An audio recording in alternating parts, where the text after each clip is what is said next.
おこいちゃんを愛してくださった皆様へ。我が家に来て8年2ヶ月、おこいちゃんがお空へ旅立ちました。 YouTube を始めて3年、たくさんの方におこいちゃんを愛していただき、本当にありがとうございました。この動画は私たち夫婦がいつまでもおこいちゃんのことを思い出せるようにという思いで制作したおこいちゃんとの8年間のメモリアルストーリーです。この先焼き場や遺骨の映像が流れますので、苦手な方はご視聴をお控えください。おこいちゃんの病気が見つかったのは11歳の時でした。毎年のワクチンで先生が心臓の音を聞いて、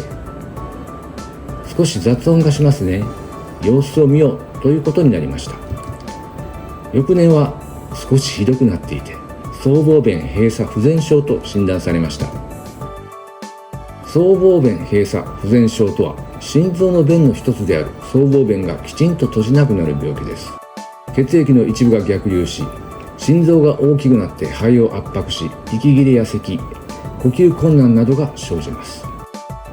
手術という選択肢もありましたが、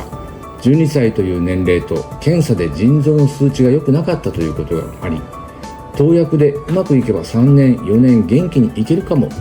というアドバイスもあり、全身麻酔のリスクも考えて、我が家は投薬を選択しました。投薬治療といっても見た目は変わらず至って元気ですが、決して病状が良くなるわけではなく、少し悪化を遅らせることしかできません。最初は1日錠剤半錠から治療が始まりました。1年間はそのペースでいけました。2年目から少し薬を増やさざるを得なくなり、14歳を迎える頃にはマックスの量になっていました。北海道から帰って1週間ほどして、トリミングに連れて行ってすぐトリマーさんから電話でおこいちゃんの様子がおかしいと。トリミングの日の朝も普通に散歩してご飯も食べて普通にしていたので、すぐに迎えに行き病院に連れて行くと、その頃にはもう立つのがやっとの状態で、利尿剤の注射を打ってもらい、チュールに混ぜてなんとか薬を飲ませて、その時は3日でなんとか回復しました。しかし病状は密かに進み、1ヶ月後のある日同じ状況になり、今回はもう手の施しようがありませんでした。きっとこの1ヶ月間は神様がくれた猶予期間だと思いました。最後に大好きだった公園に連れて行ってあげようと、カートに乗せて公園を一緒に散歩しました。琵琶湖地球市民の森を3人で最後にお散歩しました。本当にこれで良かったのかどうか、私たちも分かりません。未だに答えは出ません。散歩から帰って1時間後、最後はママの腕の中で静かに息を引き取りました。おこいちゃんがいなくなってからでは何もすることができないことが分かっていたママは、紙のお花を作ったり、おこいさんのフィギュアを作ったり、アクリルスタンドを作ったり、生前からコツコツ準備をしていました。たくさんのお花でいっぱいにしてあげたいと、毎日せっせと作りました。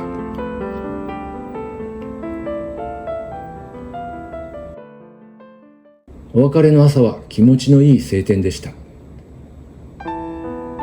私たちの住んでいる町の斎場では、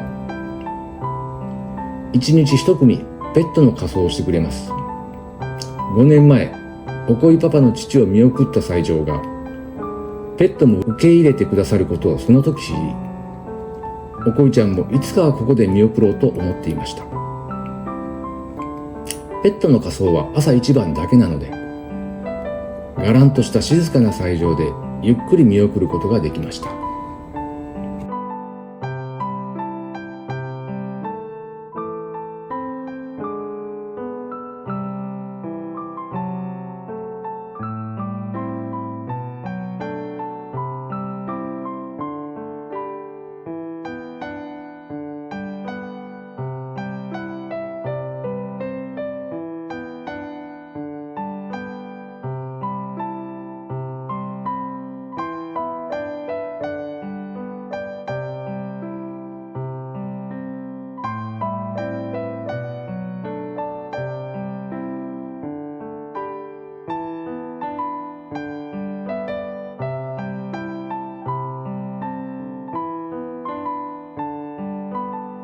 本当にこれが最後のおこいちゃんとのお別れです。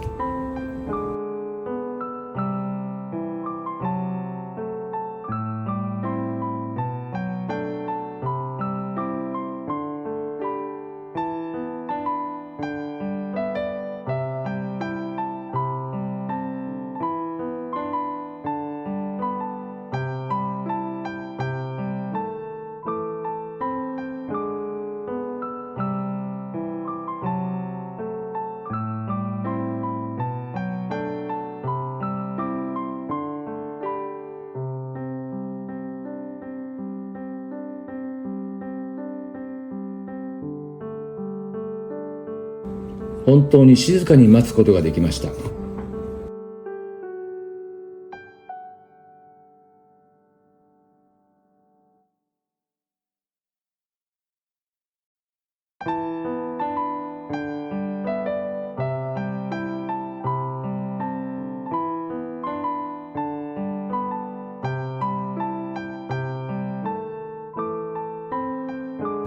ワンコは体が小さいので1時間半で放年になります。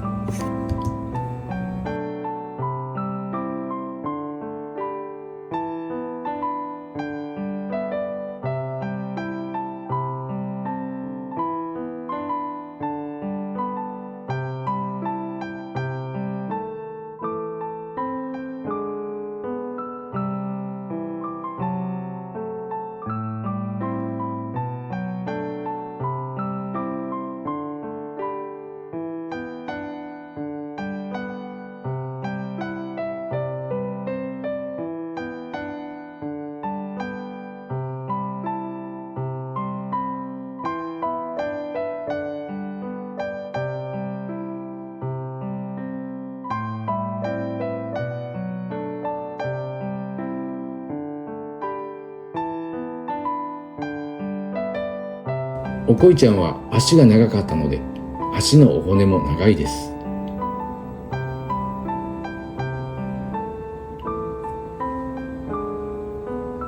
注文していた骨壺が間に合わず、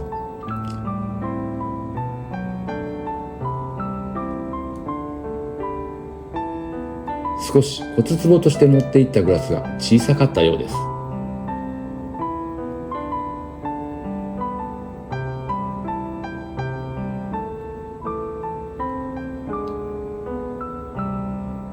おこいちゃんのお骨だとすぐわかります。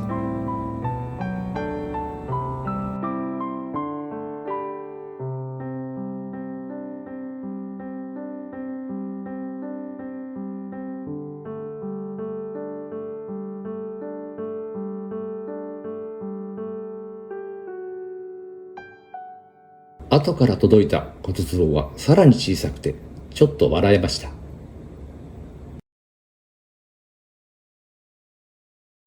おこいちゃんは6歳で保護犬として我が家にやってきました。おこいファミリーがまだ京都のマンションに住んでいた頃、インターネットの保護犬サイトでおこいちゃんを見つけて、すぐに東大阪までお迎えに行きました。でもなかなか新しい家族の私たちに馴染んでくれず、最初にご飯を口にしてくれるまで1週間かかりました。ママの腕におとなしく抱かれてくれるまで1ヶ月かかりました。カートにおとなしく乗ってくれるまではなんと2年かかりました。神戸に引っ越した私たちはたくさんのワンコファミリーに出会い、先輩ワンコママたちから私たちもおこいちゃんもたくさんのことを教わりました。おかげで神戸ではワンちゃんのお友達がいっぱいできました。じっくり時間をかけて私たちは家族になっていきました。神戸で3年過ごした後、滋賀県に引っ越すと、おこいちゃんにとって最愛の場所、琵琶湖地球市民の森に出会いました。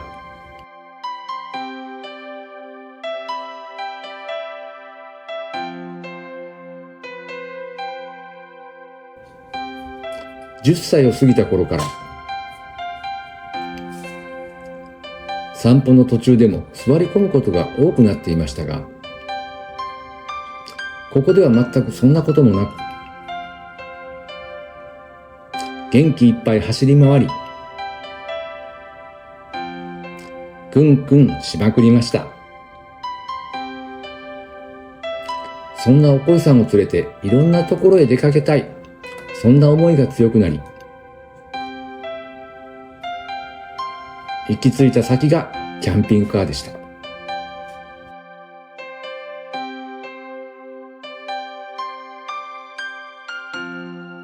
ステップワゴンのポップアップキャンピングカーを購入し、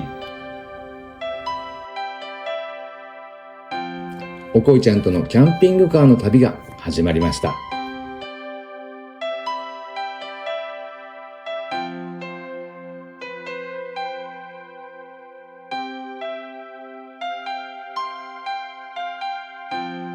その後、今のジル号に乗り換えて、北海道本土最北端、北海道本土最東端、鹿児島本土最南端も制覇した犬です。サンフラワーにも何度も乗りました。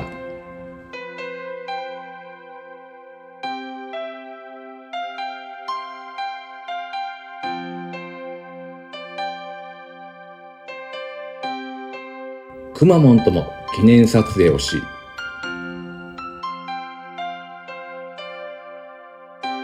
最南端佐多岬の360度絶景を堪能し、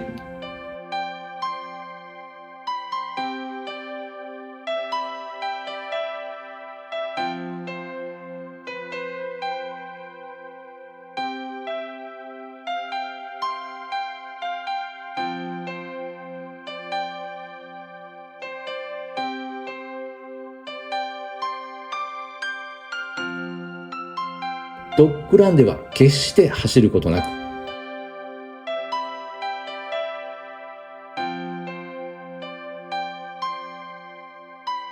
日本のウユニ塩湖にも行きました。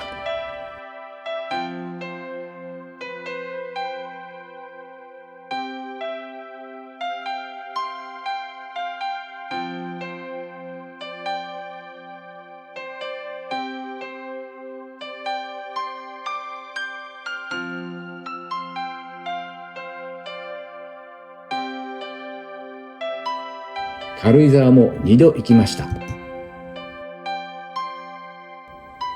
鹿児島では一緒に家族風呂に入り、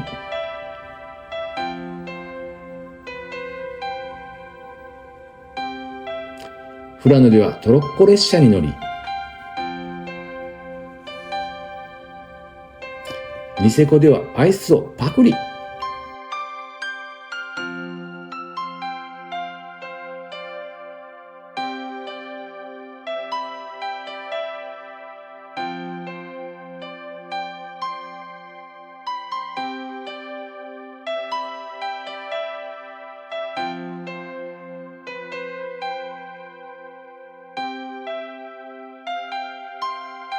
いつも恋ママの帰りを待つ賢い子になっていました。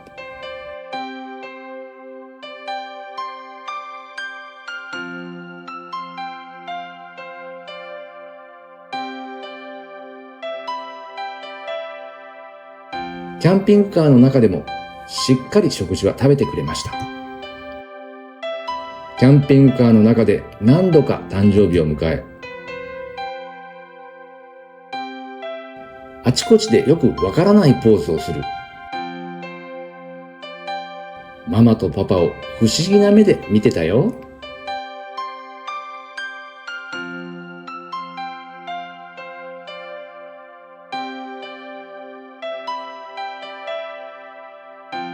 変なポーズ。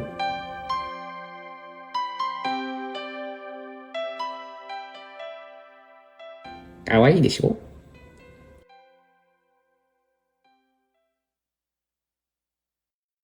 ママが孫のお世話で駆り出された数週間は、ずっとパパと二人でお散歩したね。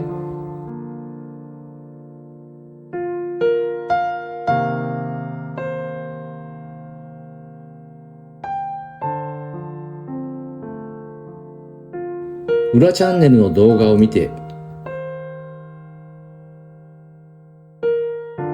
わざわざ会いに来てくださったり、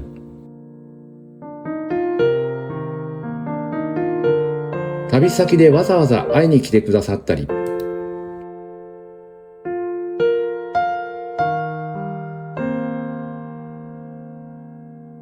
お恋は皆さんの優しさを忘れません。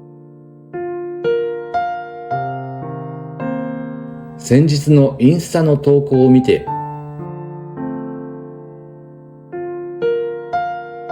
本当にたくさんの方に温かいお言葉をいただきました。ママとパパに代わってお礼申し上げます。本当にありがとうございました。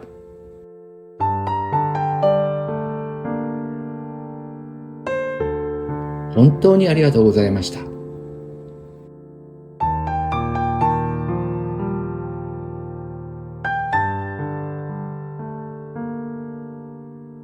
この夏の北海道の旅がママとパパとの最後の長期旅となりました。そして前回の動画、滋賀メタセコイア並木の旅がママとパパとの最後の旅となってしまいました。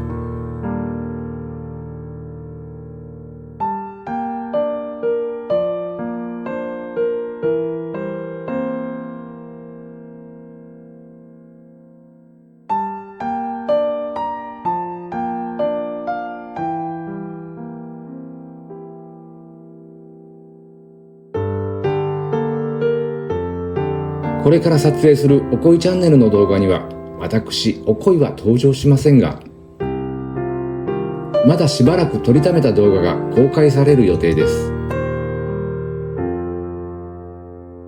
今までと変わらない元気な私たちの動画が公開する予定です。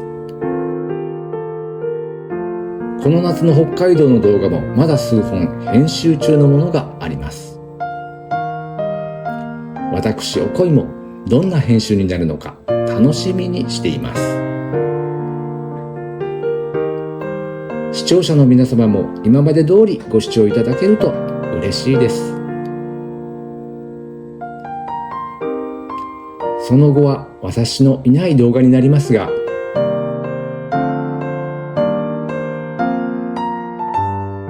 これからもパパとママをどうぞよろしくお願いいたします。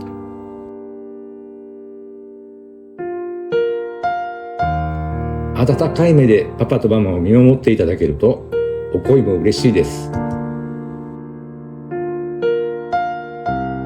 最後に、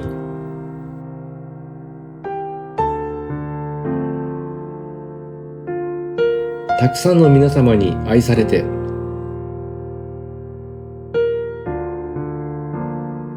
お恋もパパもママも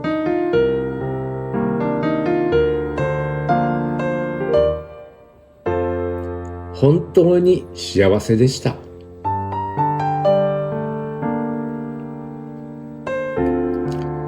本当に本当に幸せでした。ありがとうございました。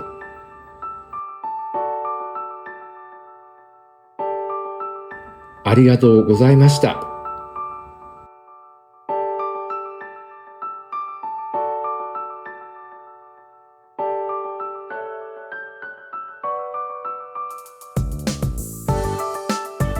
さようなら。